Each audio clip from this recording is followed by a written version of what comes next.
الحمد لله نحمده ونستعينه ونستغفره ونؤمن به ونتوكل عليه ونعوذ بالله من شرور أنفسنا ومن سيئات أعمالنا من يهده الله فلا مضل له ومن يضلل فلا هادي له ونشهد أن لا إله إلا الله ونشهد أن سيدنا ونبينا مولانا محمدا عبده ورسوله صلی اللہ تعالی علیہ وعلى آلہ وأصحابہ وأزواجہ وذریاتہ وسلم تسلیما کثیرا کثیرا اما بعد اعوذ باللہ من الشیطان الرجیم بسم اللہ الرحمن الرحیم قال النبی صلی اللہ علیہ وسلم الدین والنصیحہ اور کما قال علیہ الصلوۃ والسلام.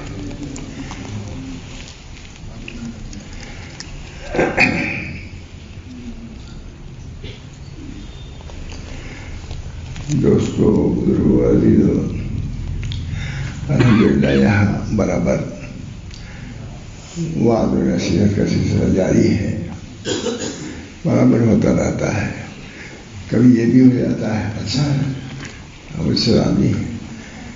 اللہ تعالی ہم سب لوگوں کو اس وعظ و نصیحت سے فائدہ پہنچائے، دینی نفع عطا فرمائے، پھر رسمی نہ ہو بلکہ حقیقی ہو.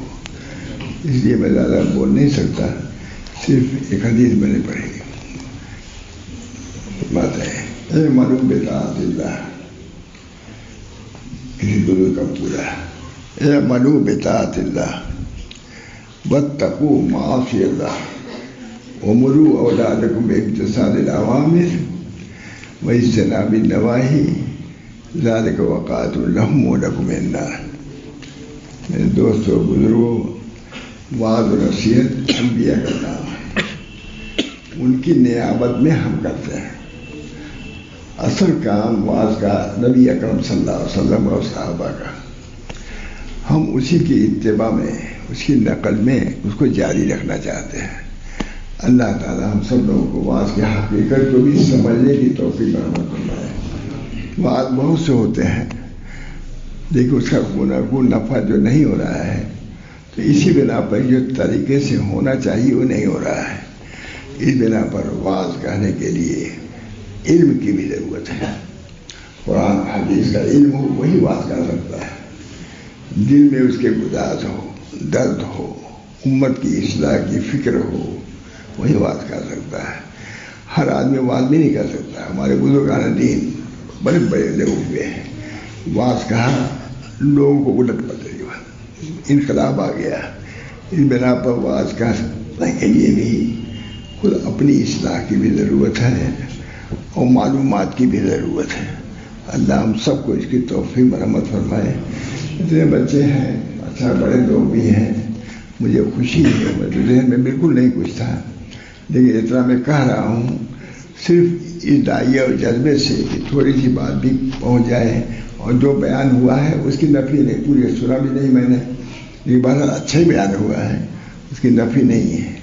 لیکن اب چونکہ ہم لوگ ہیں یہاں، اس بنا پر چاہتے ہیں کہ ایک اصول سے، قاعدے سے ہو. وعظ و بیان بھی ایک قاعدے سے، اصول سے، اعتدال کے ساتھ ہو.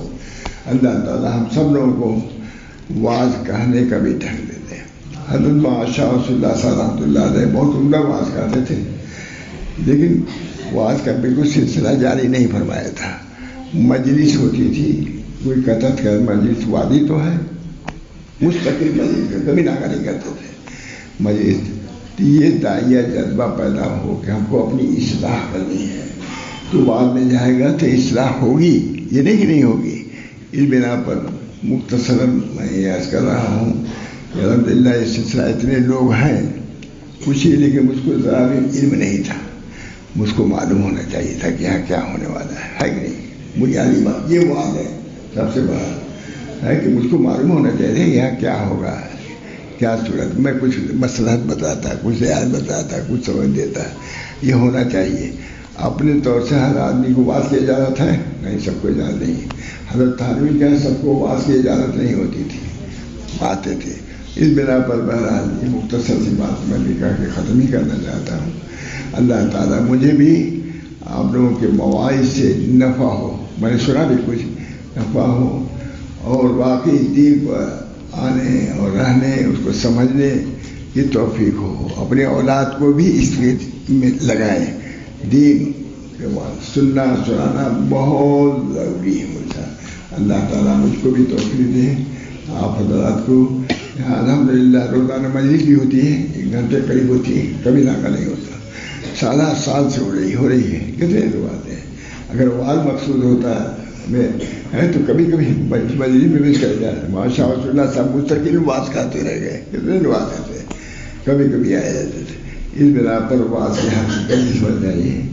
وعظ اس کو کہتے ہیں کہ جس سے اللہ تعالیٰ کی طرف توجہ ہو جائے, اپنی اصلاح کی فکر ہو جائے. اسی نیت سے وعظ کو بھی کہنا چاہیے اور اسی نیت سے سننے والوں کو بھی جاننا چاہیے ہے کہ وہ مطلب ہے وہاں جا کر کے اپنے مرض کا کوئی علاج ہم پائیں گے تو اس پر عمل کریں گے. اور کوئی کمی ہوگی تو اس کمی کو دور کریں گے. اللہ تعالیٰ ہم سب لوگوں کو وعظ کی حقیقت کو بھی سمجھنے کی توفیق دے اور وعظ پر عمل کرنے کی بھی توفیق مرحمت فرماتے تھے. بہت اب کتنی باتیں بتائیں. چونکہ میں شاہ رسول اللہ صاحب کہہ رہا, امام محمد احمد صاحب کہہ رہا, تو یہ سب چیزوں کی حقیقت بہت معلوم ہے. اس بنا پر ہر بات سے بھی میں راضی نہیں ہو سکتا. سب اس کی کہو کیا ضرورت ہے انسان کو, لوگوں کو کس چیز کی ضرورت ہے. اس بعض کہتے ہیں ایسی چیز کہ بعض امراض کے علاج کا نام ہے. امراض کے اب باطنی امراض یا جو عام پھیلے ہوئے ہیں ان امراض کی اصلاح ہونی چاہیے. میں سنا ہے, سبھی سے میں سنا ہے, ایک بہت ہزاروں آدمی سے سن چکا ہوں. اللہ تعالیٰ مجھے بھی توفیق دے, صحیح بات کہنے کی توفیق دے اور تو عمل کرنے کی توفیق دے. میرے تمام بچوں کو توفیق دے. بات بہت بڑی کتابیں ویسی پڑھنے کی توفیق دے. کتابیں ہیں, کسی کتابیں لکھی جا رہی ہیں, لکھ رہے ہیں, عام لوگ لکھ رہے ہیں, لیکن ان کتابوں کو پیش نظر رکھنے کی ضرورت ہے. اسی اعتبار سے اپنی بھی تربیت کرنی چاہیے اور اپنے بچوں کو بھی تربیت کرنا چاہیے. بہرحال جو ہوا بہت ٹھیک ہوا, بہت اچھا ہوا, کوئی ناگواری بات نہیں ہے, لیکن اتنا کہنا میرے لیے ضروری تھا. اس بنا پر میں نے کہہ دیا. اب دعا کیجیے اللہ تعالیٰ مجھے بھی عمل کی توفیق ہو اور پورے مدرسے کو توفیق ہو, پورے خانقاہ کے لوگوں کی توفیق ہو اور پورے عالم کی توفیق ہو. اللہم الف بین قلوبنا واصلح ذات بیننا واہدنا سبل السلام ونجنا من الظلمات الى النور وجنبنا الفواحش ما ظهر منها وما بطن وبارك لنا في اسماعنا وابصارنا وقلوبنا وازواجنا وذرياتنا وتب علينا انك انت التواب الرحيم. اللہ تعالیٰ ان بات کے مجلس کو کارآمد بنا دے, مؤثر بنا دے کہ جو حضرات آئیں وہ اثر لے کے جائیں, اپنے اندر تبدیلی پیدا کرنے کا ذوق و شوق لے کر کے جائیں. ایسا بات ہے, ایسی مجلس ہے. اللہ مجھے بھی توفیق دے, میرے اہل بیان کو بھی, میرے مدرسے کو, خانقاہ کو, سب کو اس کی ضرورت ہے. اللہ تعالیٰ ہم سب کو توفیق دے. وآخر دعوانا ان الحمدللہ رب العالمین.